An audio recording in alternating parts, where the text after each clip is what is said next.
Olá pessoal, eu sou o Edson Boaventura Júnior, sejam bem-vindos ao canal Enigmas e Mistérios e hoje a gente está com mais um documentário aí do extinto canal Infinito. É um programa aí imperdível intitulado Visitantes do Espaço e ele foi inicialmente criado aí pela MTV Finlândia, né? Então tá bem legal aí esse documentário. Ele foi exibido em meados dos anos 2000 aí e pertence aí ao extinto canal Infinito.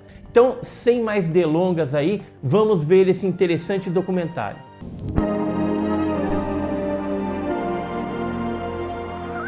Em abril de 1969, um incidente extraordinário interrompeu um exercício de treinamento da Força Aérea Finlandesa.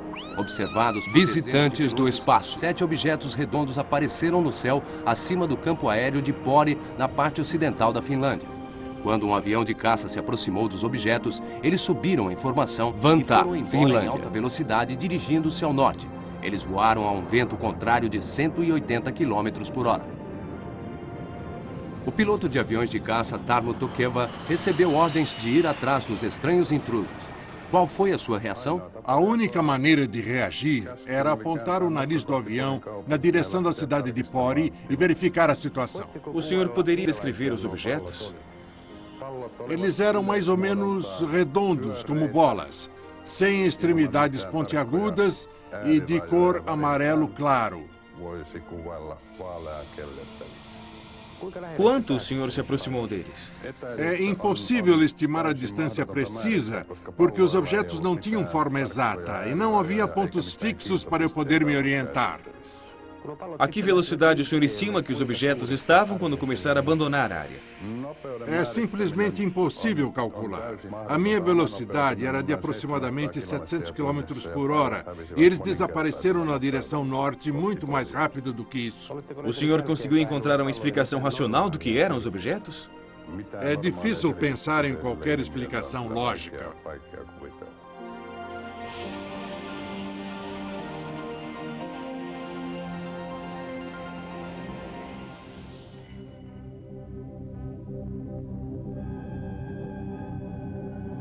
Os OVNIs, objetos voadores não identificados, abalam a nossa visão do mundo. O astronauta Edgar Mitchell, depois da sua visita à Lua, disse: "Nós todos sabemos que os OVNIs são reais. Tudo o que precisamos nos perguntar é, de onde eles vêm?" O cosmonauta Gretko disse: "Se eu pudesse contar o que vi no espaço, o mundo ficaria abismado."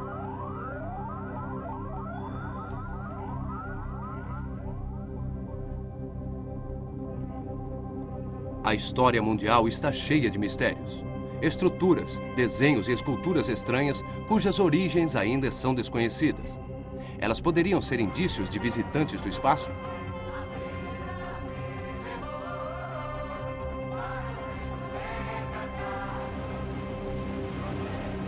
Até o momento, não houve mais de 100 mil relatos de visões de OVNIs no mundo todo. Desde o Brasil até Lapland, no norte da Escandinávia.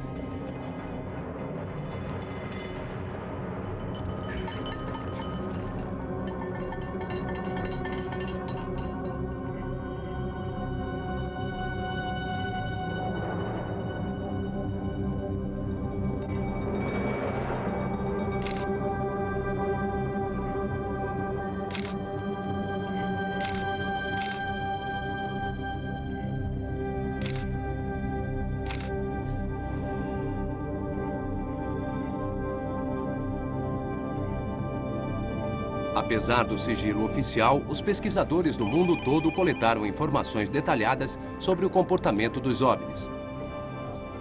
Embora muitas das visões de OVNIs possam ser explicadas em termos normais, os OVNIs genuínos restantes apresentaram características comuns que merecem uma investigação científica. O nome disco voador foi dado pelo piloto Kenneth Arnold em 1947. A Agência Central de Inteligência norte-americana revelou que a Alemanha de Hitler estava entre os primeiros países a investigar os OVNIs. A primeira atividade importante que ocorreu no planeta em termos de intervenção, o envolvimento extraterrestre, na verdade ocorreu com a maior intensidade durante a Segunda Guerra Mundial na Europa. Hoje todos sabem que o Terceiro Reich, na Alemanha, estava envolvido com os extraterrestres. A minha tese é, e realmente devido à perseguição da guerra, que tudo que estivesse ligado a fenômenos aéreos tinha que ser classificado devido à guerra e às potências aliadas, porque não queríamos que os, por assim dizer, inimigos soubessem que nós, obviamente, suspeitávamos que eles possivelmente estavam ligados à intervenção extraterrestre. Nas primeiras etapas de tudo isso, durante o governo Truman e também durante o governo Eisenhower, bons ETs nos contaram e disseram que nós não deveríamos nos envolver com os ETs que viriam depois deles. As visões de OVNIs se multiplicaram nas épocas de crises internacionais. Houve um aumento significativo na observação de OVNIs durante a Segunda Guerra Mundial.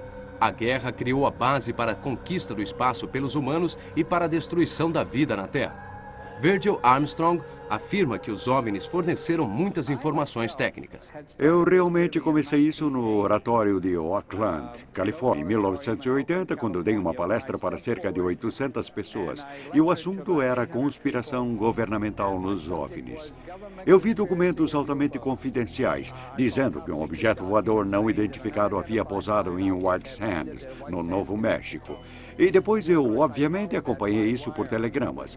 Eu não estava envolvido fisicamente na captura de qualquer maneira, não foi uma captura. Ele pousou no centro de White Sands, Novo México. Então nós o mantivemos sob observação e depois, evidentemente, conseguimos entrar. Encontramos 5 corpos. A partir do final da década de 40, os Estados Unidos e a Rússia intensificaram suas pesquisas sobre OVNIs. Grande parte das pesquisas era baseada nas observações de pilotos militares e comerciais, muitas das quais foram confirmadas pelos radares. Os oficiais tentaram esconder suas investigações sobre OVNIs e reduzir a importância do problema. No final da década de 70, a Lei da Liberdade de Informação nos Estados Unidos permitiu a liberação de documentos oficiais de mais de 30 anos. Depois dos processos legais instaurados pelos pesquisadores de OVNIs, foram tornados públicos mais de 2.000 relatórios oficiais sobre OVNIs. Centenas de outros relatórios continuaram sigilosos após a sentença judicial, que disse que a sua liberação seria uma ameaça à segurança nacional.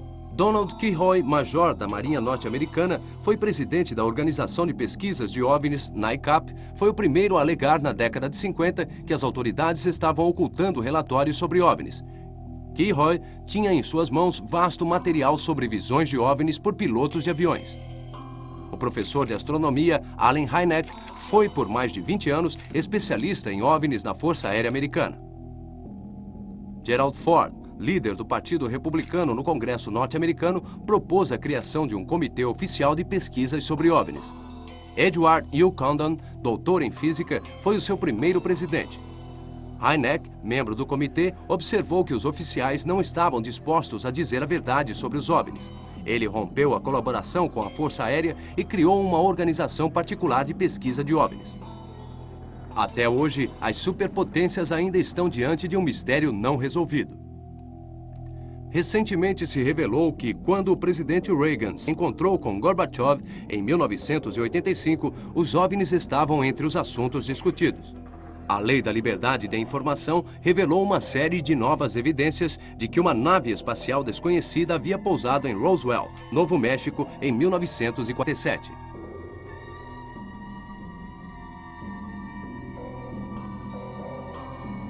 Os membros da Força Aérea Americana que chegaram ao local encontraram os OVNIs e os corpos dos visitantes do espaço. Segundo testemunhas oculares e registros escritos, os militares fecharam a área e proibiram qualquer pessoa de dizer o que havia visto. A mídia de massa disse que o estranho objeto era um balão. Embora pareça estranho, as criaturas que encontramos na nave em 1948 eram baixas, cerca de 1,5 m de altura. A mais alta tinha 1,20 e era a mais velha do grupo. Eram humanoides, mas só tinham 4 dedos e não 5 nas mãos e nos pés. Não tinham nem orelha, nem nariz, nem cabelo, e a boca era imóvel. Portanto, embora fossem basicamente humanoides, elas eram totalmente diferentes. De acordo com as autópsias, as criaturas tinham 4 dedos com unhas compridas em cada mão. Entre um dedo e outro, havia uma dobra de pele. As criaturas tinham pele cinzenta, e o seu sangue, embora fosse líquido, tinha uma composição totalmente diferente do sangue humano. Os documentos liberados dizem que foi criada uma força-tarefa secreta, a Majestic 12, para investigar o caso. O grupo recebia ordens diretamente do presidente Truman.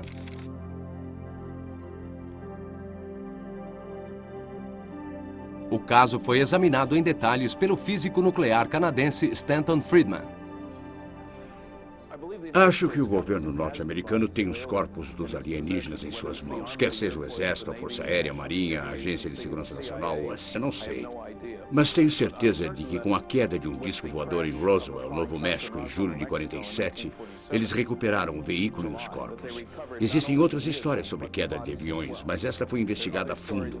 E nós falamos com mais de 100 pessoas ligadas ao episódio. Portanto, o governo com certeza está com corpos alienígenas.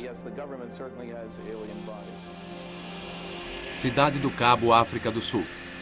No dia 5 de maio de 1989, os aviões de caça da Força Aérea Sul-Africana decolaram para interceptar um objeto estranho que havia invadido o espaço aéreo sul-africano. Um dos pilotos atirou no objeto utilizando uma nova arma movida a laser, forçando-o a pousar na fronteira em Botsuana. A bordo do OVNI havia humanoides que eram extremamente parecidos com aqueles encontrados em Roswell. Eles eram baixos e tinham apenas 3 dedos com unhas compridas em cada uma das mãos. Entre os dedos havia dobras de pele. Seus olhos eram grandes e oblíquos e sua pele era cinza azulada.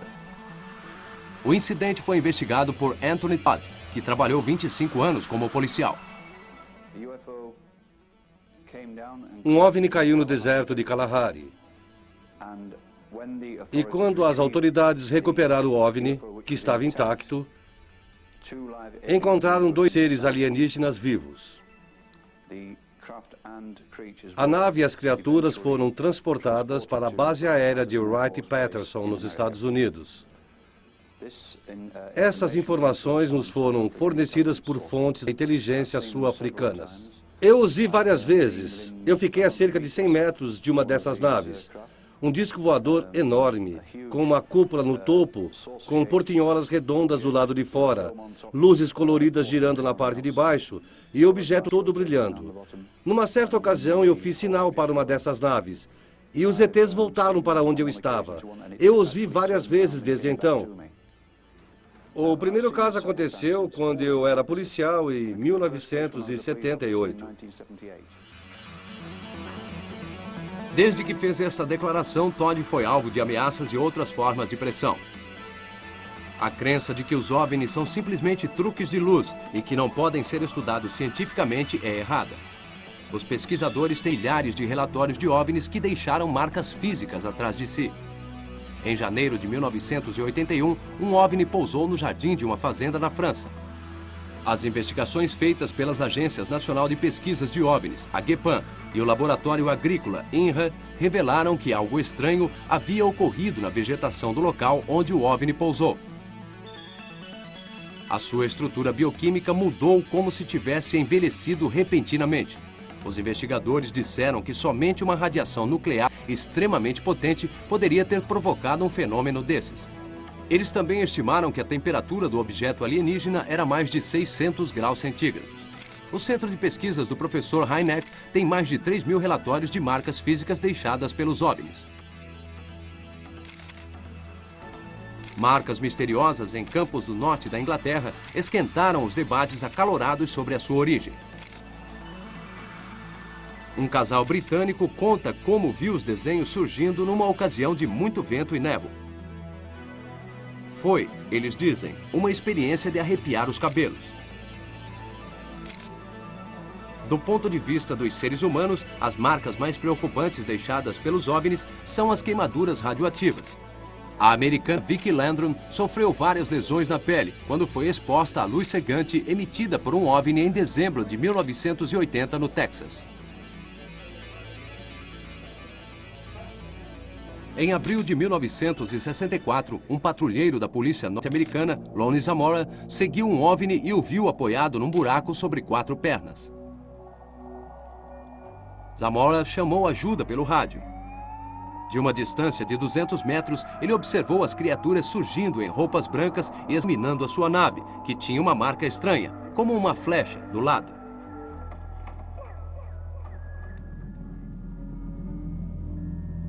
Antes dos colegas de Zamora chegarem, as criaturas entraram novamente na nave e depois decolaram e desapareceram. As plantas sobre as quais o OVNI havia pousado haviam queimado e havia marcas das 4 pernas no chão. O professor Hynek investigou detalhadamente o caso e ficou convicto de que era autêntico. Os incidentes com OVNIs no mundo todo, na maioria das vezes, são associados com casos extraordinários de dissecação de gado. Tirou-se sangue dele e retirou-se seus órgãos internos com incrível precisão cirúrgica. Estes incidentes fizeram com que no final da década de 70 fosse organizada uma conferência nos Estados Unidos presidida pelo senador e ex-astronauta Harrison Schmitt. O fenômeno continua um mistério e as descobertas das investigações da CIA estão trancadas. Os OVNIs são um problema internacional que já foi discutido na ONU. A partir de uma iniciativa de Granada em 1978 e 1979, foram organizadas sessões especiais que contaram com a presença dos principais pesquisadores de OVNIs de todo o mundo. Após as deliberações, a ONU incentivou os países membros a estudarem os casos de OVNI e relatá-los à Organização Mundial. Além do sigilo e da pressão, foram criadas organizações de céticos em vários países. Elas negam sistematicamente a existência de todos os OVNIs. Um cético de verdade seria muito útil na área de OVNIs ou ufologia. Infelizmente, na maioria dos casos, não estamos lidando com céticos. Eu sou cético, eu investigo os fatos.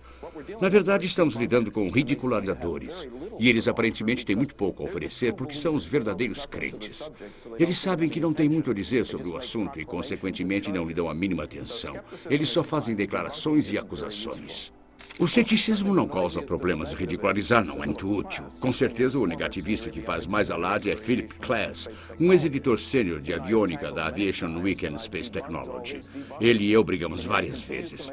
E eu ridicularizei várias vezes o ridicularizar dele. Mas mesmo assim, ele continua fazendo as mesmas acusações idiotas.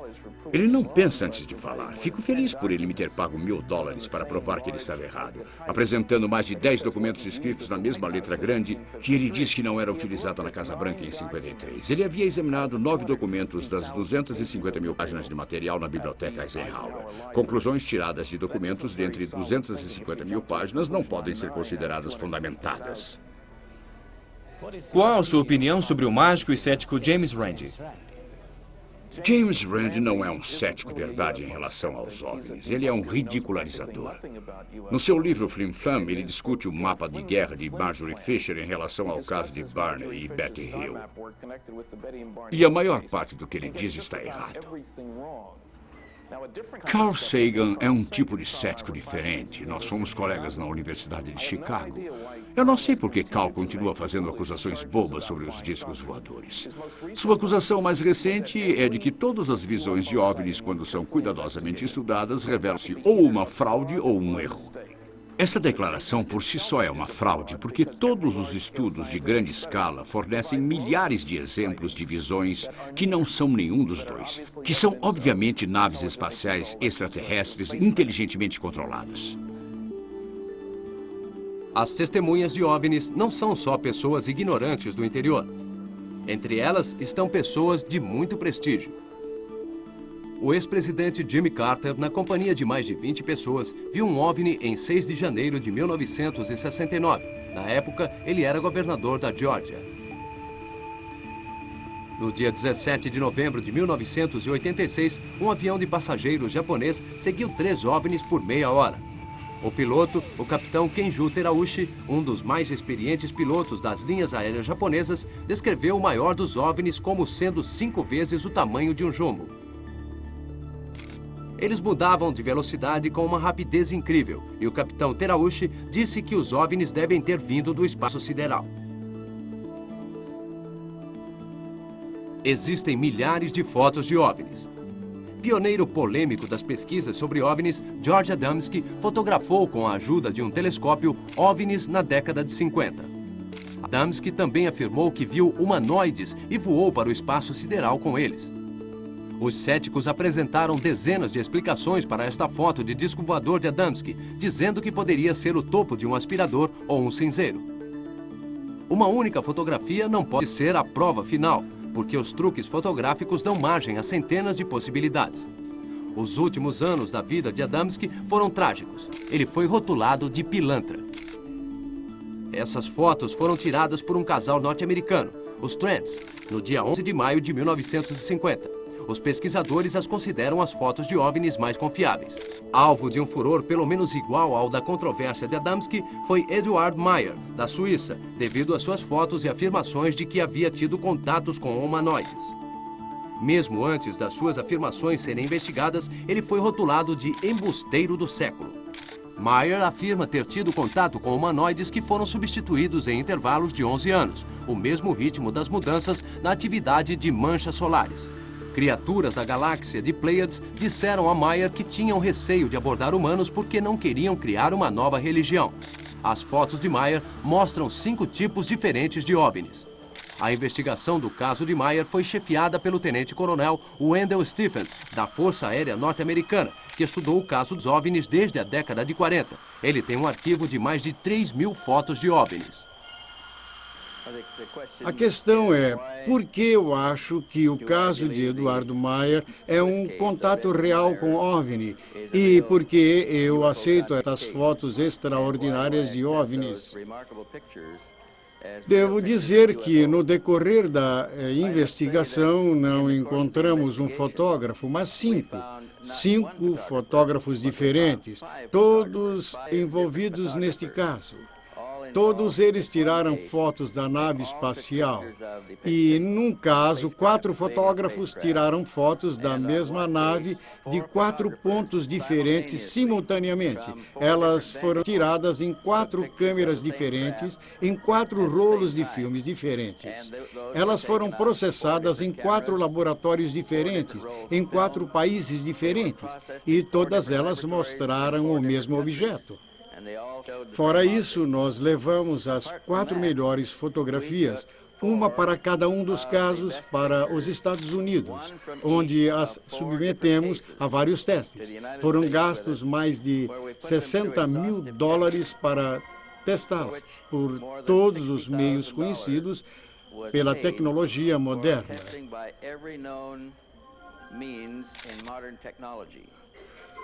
No decorrer dos testes destas fotos de OVNIs, descobrimos que podemos constantemente eliminar um processo.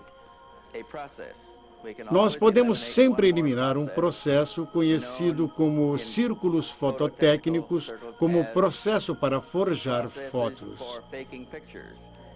E nós conseguimos eliminar com sucesso todos os processos de produção técnica de fotos e acabamos com algo desconhecido. Nós não sabemos como estas foram feitas. Elas podem ter sido tiradas em tempo real e de uma nave espacial verdadeira, como alegou o Sr. Meyer. Por que acha que só alguns poucos pilotos contam suas experiências pessoais com OVNIs em público? Bem, poucos pilotos contam visões de OVNIs, embora as tenham com frequência, porque, pelo menos no nosso país, um piloto comercial que conte uma experiência com OVNIs, ou uma visão ou fotos a bordo de um avião de passageiros, se for o caso, ou de um avião de caça, ele será acusado primeiro pela empresa privada, a companhia aérea, por falar fora de hora, e cada empresa tem um procedimento de relatar internamente e elas não divulgam estas informações. Os pilotos não podem contar o que viram fora do seu serviço e internamente no trabalho o caso é tratado ocultamente. Não ouvimos tantos casos de pilotos tirando fotos de OVNIs quanto de outras pessoas. O formato do OVNI varia muito. Eles geralmente têm a forma de bolas de luz, oval e de charutos, ou podem ter a forma de discos. Foram naves-mães de centenas de metros de comprimento descarregando OVNIs pequenos em forma de discos voadores. Os OVNIs geralmente são brilhantes, multicor ou brilhantes e metálicos. Eles podem emitir um forte raio de luz ou sons estranhos. A sua capacidade de voo geralmente ultrapassa a capacidade das aeronaves normais ou dos foguetes. As superpotências tentaram aprender a partir das características de voo dos OVNIs, que é um dos motivos do sigilo que os cerca. Recentemente, mostrou-se a última versão de teste de disco voador nos Estados Unidos. Na Escandinávia, na década de 80, a maior onda de OVNIs aconteceu na região montanhosa de Hesdalen, ao sul de Trondheim, na Noruega. Teve início a caçada mais intensa aos OVNIs da história, envolvendo grupos de pesquisas de OVNIs escandinavos, universidades norueguesas e o exército norueguês. O projeto de Hesdalen originou uma série de fotos de OVNIs e dados científicos sobre o comportamento dos OVNIs. Apesar da vasta gama de equipamento científico utilizado, não foi possível dar nenhuma explicação lógica para o fenômeno. Os estudos do comportamento dos OVNIs indicaram que eles eram comandados por inteligência. Participaram investigadores finlandeses, americanos e franceses. Entre eles estavam o professor Hynek e um pesquisador francês, Jean Michel. Na minha opinião, eram certamente seres do espaço que estavam tentando entrar em contato com as pessoas daqui. Mas, infelizmente, não havia uma quantidade suficiente de pessoas para trabalhar, para falar com eles. E também havia gente demais de fora vindo ao local. Portanto, agora a atividade está diminuindo e os OVNIs estão indo para o sul, para locais no centro da Noruega e para a montanha.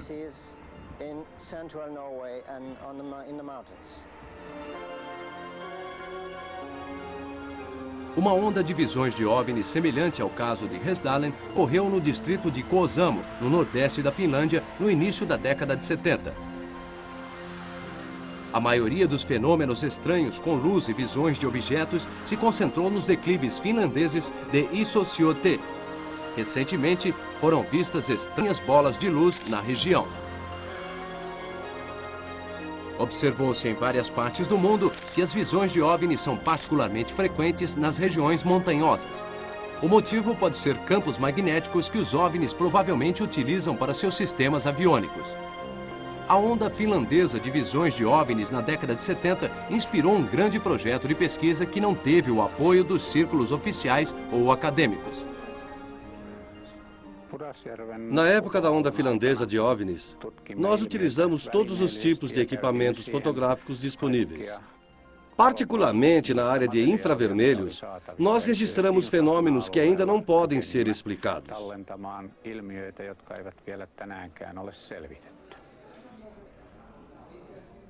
As visões de OVNIs ocorrem constantemente na Finlândia e na Escandinávia.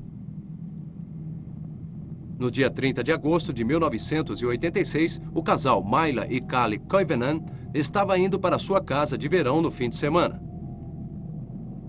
Quando eles estacionaram o carro e foram para a ponta do lago, teve início uma série de eventos que virou o mundo dos Koivunens de cabeça para baixo. Nós nos aproximamos da margem e subimos no barco quando a minha mulher olhou para cima e viu uma luz no céu. Ela pensou que fosse um avião. Então eu olhei para o céu e vi uma bola de luz se aproximando. Ela foi crescendo e parou a cerca de 30 metros do barco. Ela parecia ter uns 4 metros de comprimento.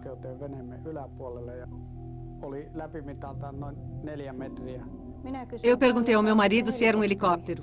Eu respondi que não podia ser um helicóptero, porque tinha se aproximado de nós no maior silêncio. Então eu pedi à máquina fotográfica à minha mulher para poder tirar uma foto. Eu não lhe dei a máquina porque queria ir embora da ilha o mais rápido possível. Eu fiquei com medo daquela luz. Eu partida no motor e nós fomos para a ilha a todo vapor. Mas a bola de luz nos seguiu, mantendo exatamente a mesma distância o tempo todo.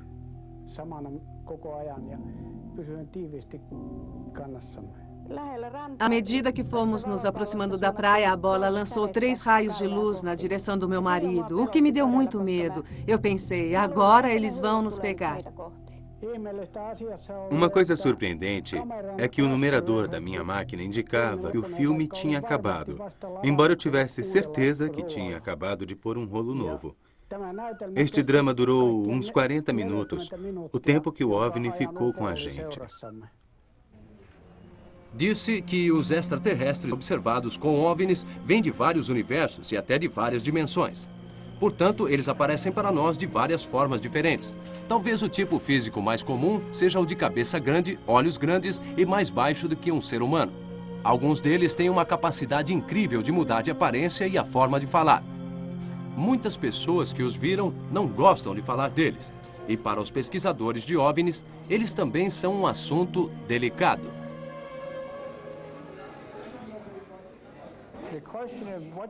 Como eles são? Eles são como as pessoas deste planeta. Há vários tipos. Alguns têm 2 metros e outros têm 1 metro de altura. Acho que a melhor coisa a dizer é que a aparência com a qual eles se apresentam para nós é a que eles acham que nós queremos ver. Nós não os vemos como são realmente. Se eles fizessem caretas, nós poderíamos ter medo deles. Portanto, na minha opinião, eles tentam se apresentar para nós de uma forma aceitável e que não assuste.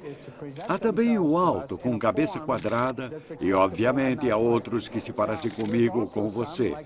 Na verdade, existe um grupo chamado de nórdicos.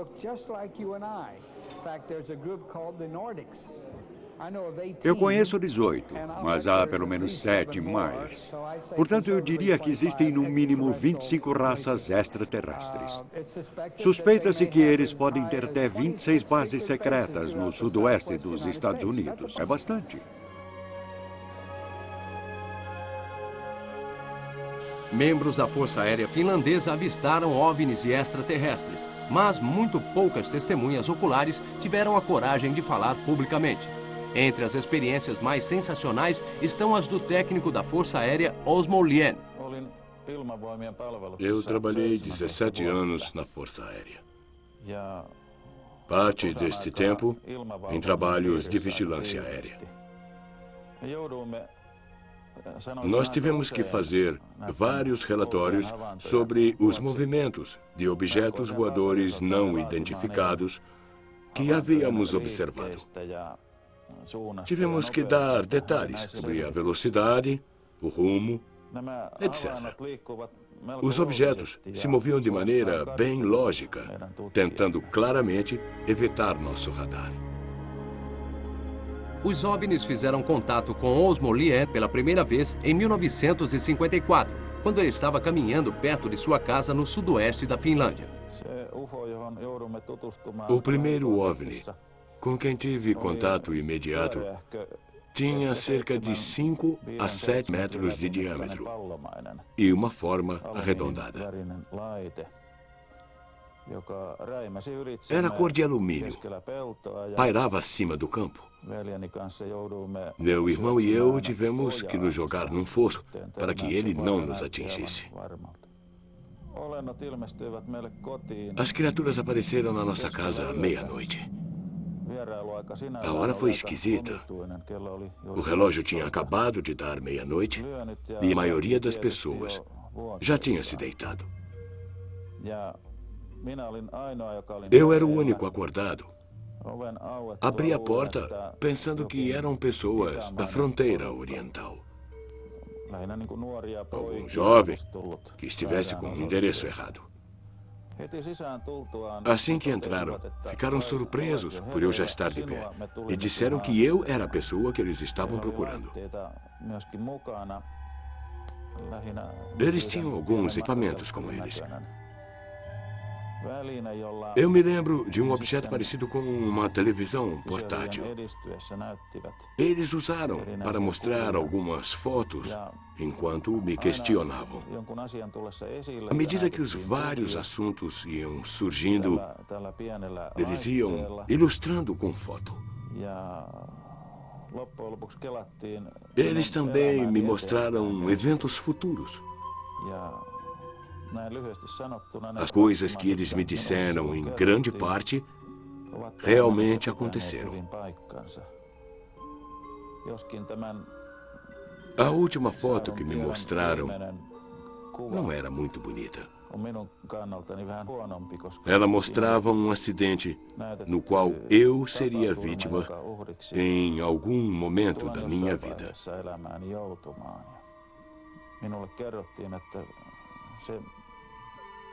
Eles me disseram que a galáxia da qual eles vinham parecia um agrupamento de estrelas.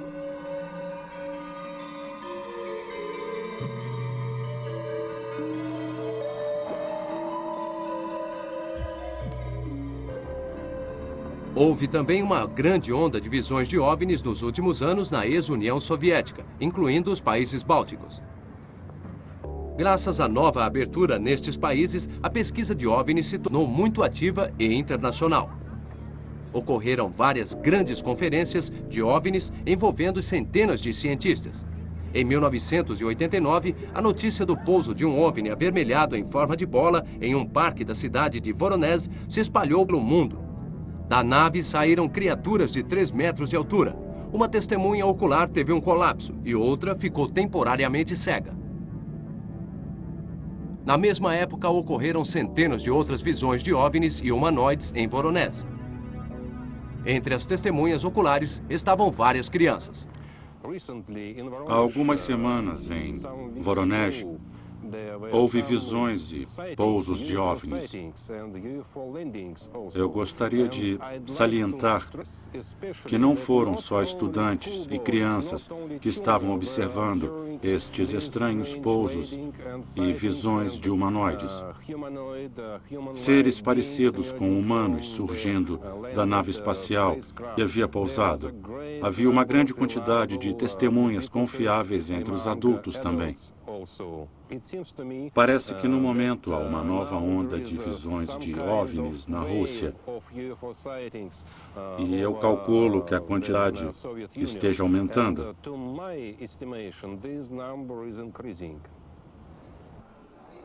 A abdução de pessoas por OVNIs tem sido assunto de conversa nos Estados Unidos há anos.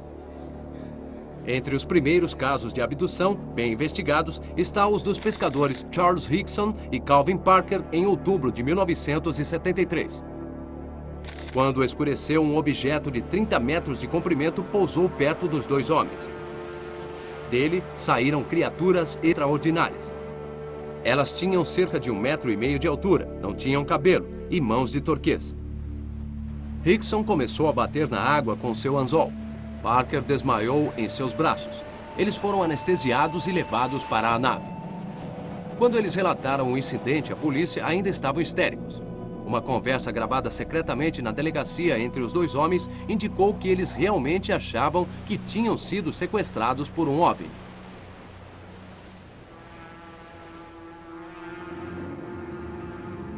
Uma abdução em Cergy-Pontoise, perto de Paris, em 1979, chamou muita atenção na França.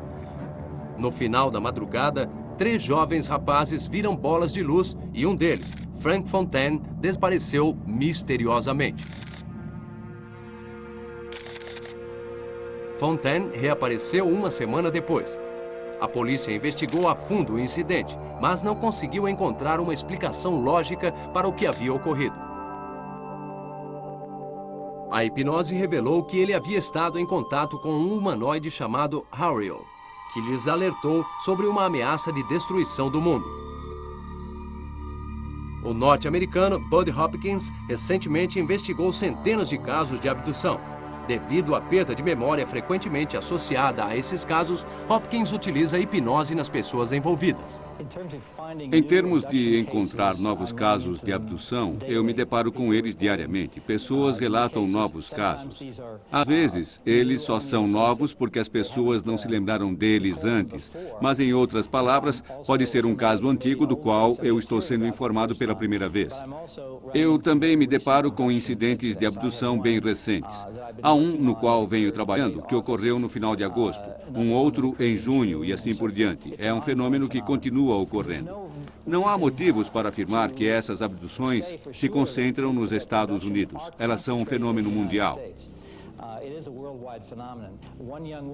Uma jovem com quem venho trabalhando foi abduzida recentemente, em agosto, nos Estados Unidos. Mas nas viagens anteriores, ela foi abduzida na América do Sul, na Argentina.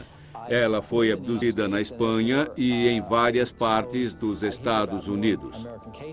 Acho que se fôssemos à Finlândia ou a qualquer outro país e pudéssemos criar uma maneira pela qual as pessoas pudessem relatar suas possíveis abduções de uma forma que se sentissem apoiadas, acho que encontraríamos muita gente lá também. Acho que é um fenômeno mundial.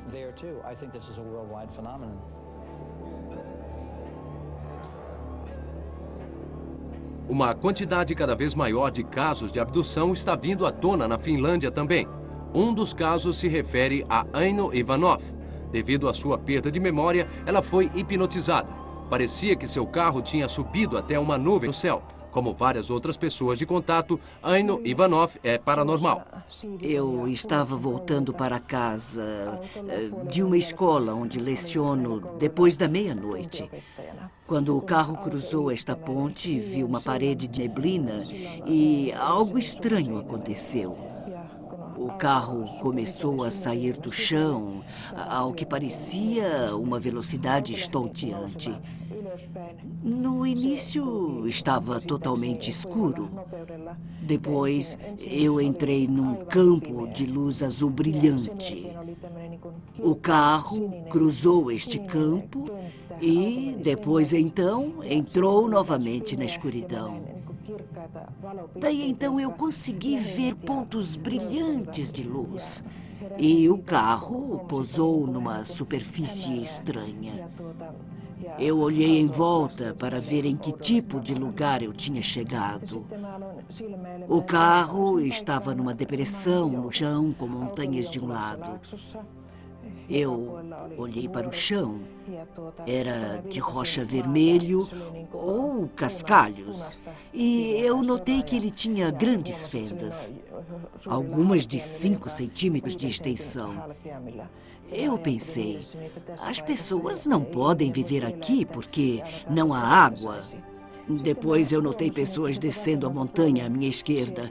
Elas tinham cabeças grandes e eram totalmente carecas, com olhos grandes que não tinham pupilas, o nariz pequeno, boca pequena, sem lábios. Sua pele era de cor clara.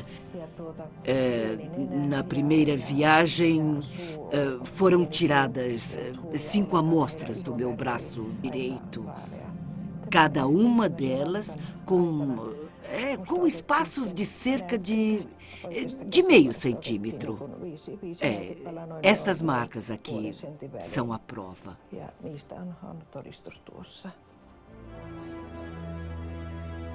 É muito difícil comprovar a confiabilidade dos casos de contato. Uma das abduções mais investigadas é a do caso Hill, em 1961. No dia 19 de setembro de 1961, tarde de noite, Betty e Barney Hill estavam andando de carro pela costa leste dos Estados Unidos quando viram um objeto brilhante no céu. Depois disso, os Hill perderam os sentidos. Quando voltaram a si, o OVNI tinha partido. Eles tinham avançado 50 quilômetros para o sul sem perceber. Submetidos separadamente à hipnose, os dois contaram que haviam sido anestesiados e transferidos para o OVNI. Criaturas de cabeça e olhos grandes tinham feito exames médicos no casal, incluindo a retirada de uma amostra de esperma de Barney Hill. Uma das criaturas lhes mostrou uma foto que dava a posição do seu planeta natal em relação ao nosso universo. Phyllis Van Schlemmer É um contato cujas aventuras espaciais são do mesmo tipo das de Aino Ivanov. Eu tive 2 encontros com seres de outros planetas em OVNIs. Eles foram totalmente diferentes um do outro. O meu primeiro encontro foi quando um OVNI pousou. Eu o vi, a porta se abriu. Por um momento eu fiquei muito assustada. Aí eu disse, não, isso é uma experiência e eu preciso jogar o jogo deles. Eu entrei na nave e quando entrei senti a presença de alguém atrás de mim que eu não vi. E eu fui indo para o interior da nave e havia 2 criaturas nela. Elas tinham mais de 2 metros, aparência humana, bonitas. Pareciam ser homens. Elas vestiam roupas metálicas que aparentemente não tinham aberturas. Olhos azuis grandes como de cristal. Se é que pode dizer olhos azuis de cristal.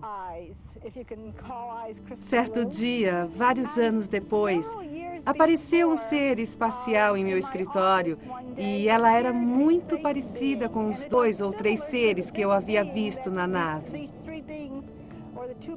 A viagem foi para a Lua. Eles me colocaram em um tipo de capacete. Era como um capacete de plástico ou de plexiglass e tinha uma borda em toda a sua volta. Era transparente, era de plexividro duplo ou de plástico e tinha pequenos furos ao seu redor. E quando eles me colocaram o capacete, este criou uma atmosfera ao meu redor na qual eu podia respirar, porque eu havia lhes dito, escutem, nós estamos na Lua e eu quero sair. Vocês não podem me trazer aqui e não me levar para fora. Eles me colocaram o capacete e à medida que eu ia andando, parecia que a superfície o mantinha acima do chão. Eu não sei como funcionava, mas abriram a porta e cada um pegou nas minhas mãos. Eles me levaram para fora. Eu estava muito feliz. Eles estavam me segurando. Eu estava flutuando e eles estavam me segurando. Eles não tinham dificuldade em andar na Lua. Não flutuavam, talvez tivessem algo que os segurava, pois suas botas eram iguais às suas roupas. Eu andei um pouco. Eu queria andar e eles me seguravam para que eu pudesse andar assim e chutar a poeira, e nós andamos por algum tempo. Depois, eles me enviaram uma mensagem que tínhamos que voltar. Eles me levaram de volta e tiraram o capacete e sentaram-se e voltaram. Quando eu saí da nave e voltei para minha casa, eram 6h20 da manhã. Eu tinha saído de casa por volta das 2 horas. Eu perguntei como eles conseguiam fazer isso, porque achava que os nossos astronautas levavam alguns dias para chegar lá. Eles responderam que nós simplesmente não entendíamos, que nós não éramos suficientemente avançados para entender como chegar tão rápido.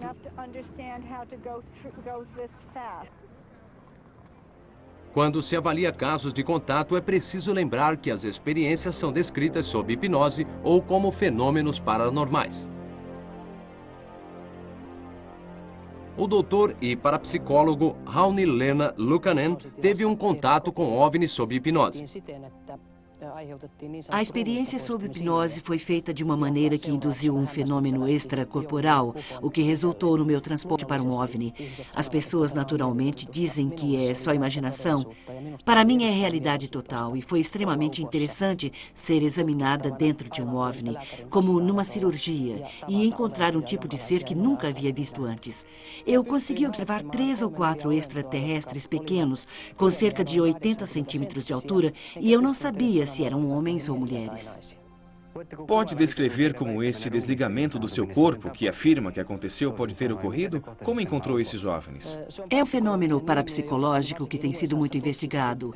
Houve 8 milhões de pessoas que vivenciaram o desligamento de suas mentes de seus corpos. É um fenômeno sobre o qual a psiquiatria moderna sabe muito pouco.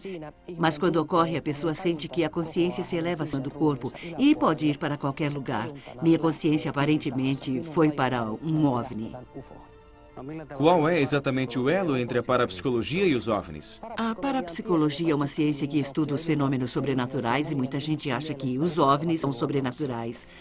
Por exemplo, a parapsicologia pode estudar a escrita automática ou o fenômeno da mente sair do corpo. Estas são, além da telepatia, formas de contratar OVNIs.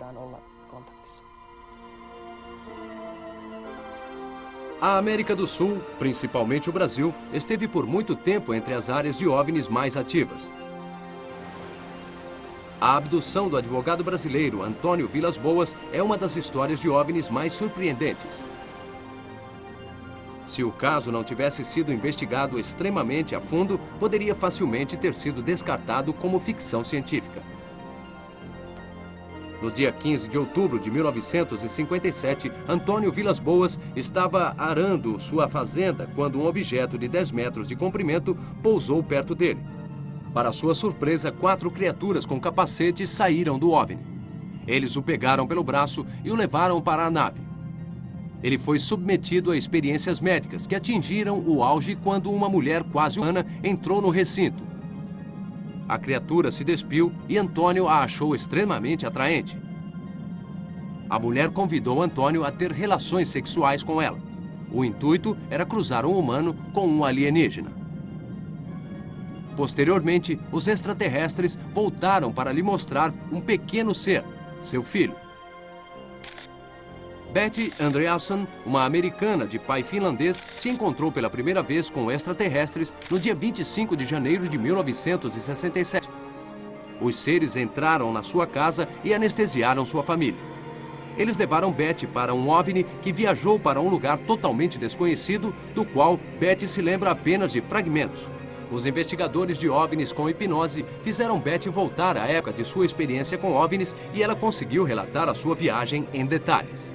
Posteriormente, Betty Andreasson falou de encontros com OVNIs durante os quais ela afirma que visitou um centro de cruzamento de humanoides com humanos. Estas fotos se baseiam nas lembranças de Betty Andreasson.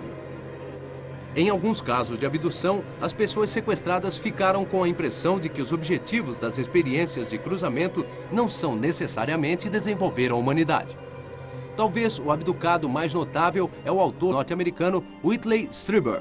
Ele pensou seriamente em suicídio até que encontrou Hopkins, que centenas de outras pessoas haviam encontrado o mesmo tipo de seres.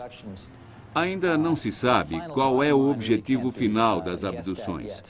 Eu não tenho dúvida de que o centro, o foco, são as experiências genéticas envolvendo a criação de híbridos, uma mistura de alienígenas e seres humanos. Agora, não tenho ideia a que isso levaria, o que isso significaria. Eles fazem isso há muito tempo. Eu acabei de fazer uma regressão hipnótica com Charles Rickson, que envolveu uma experiência em 1939. Portanto, podemos dizer que tem vários casos dos anos 30. E se isso vem ocorrendo há tanto tempo, certamente o objetivo não é a guerra. Acho que ninguém pode apontar nada no clima mundial que indique qualquer coisa má que tenha sido resultado da ação deliberada de ocupantes de OVNIs. Portanto, eles têm sido pacíficos por muito tempo. Isso nos faz pensar que não existe ideia de guerra. Eu realmente não temo uma invasão. Por outro lado, evidentemente, você olha para o mundo hoje e vê guerras em todo lugar. Guerras locais, AIDS, que é um problema totalmente novo que temos. O meio ambiente está em péssimo estado e ninguém pode apontar nada em que os alienígenas tenham ajudado. Acho que ninguém pode apontar nada que seja um exemplo concreto de intervenção que tenha sido um sinal de falta de amabilidade. Eles parecem ser totalmente neutros, eles parecem totalmente interessados na sua própria agenda. Eles não estão aqui para nos ajudar e, aparentemente, não estão aqui para nos prejudicar. A verdade é que essas experiências estão causando grandes danos psicológicos. O interessante e comovente nos seres humanos é que somos gregários por natureza. Nós adoramos nos comunicar. E eu sempre me comovo com o fato de que há cientistas que vestem maiôs e mergulham em tanques e falam com botos. Mas os botos não respondem. Há alguma comunicação, mas não tanto quanto gostaríamos.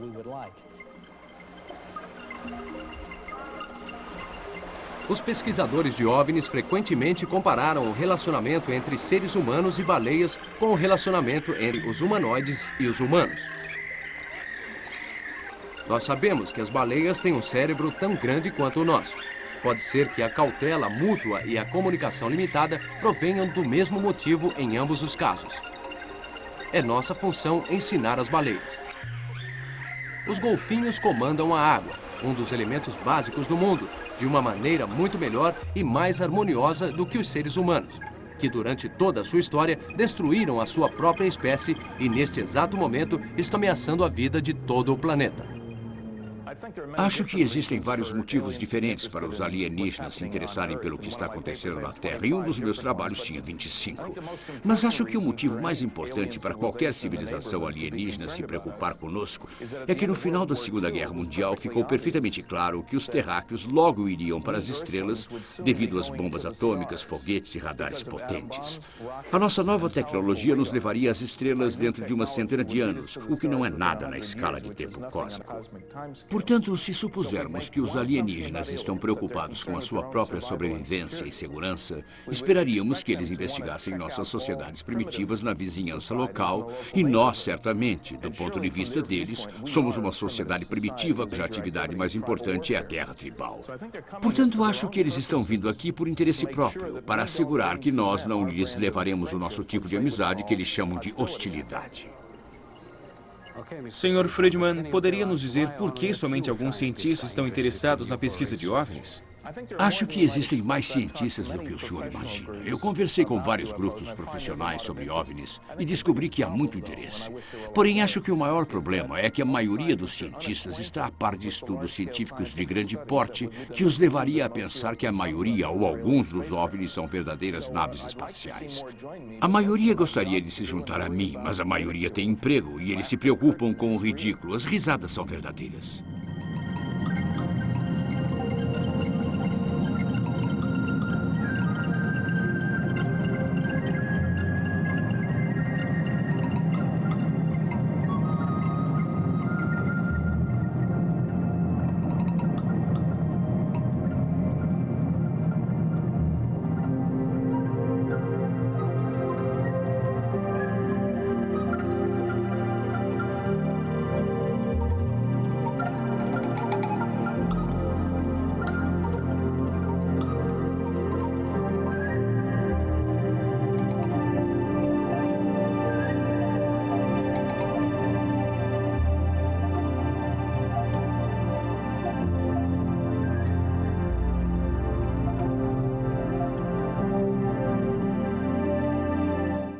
Sensacional essas informações, não é mesmo?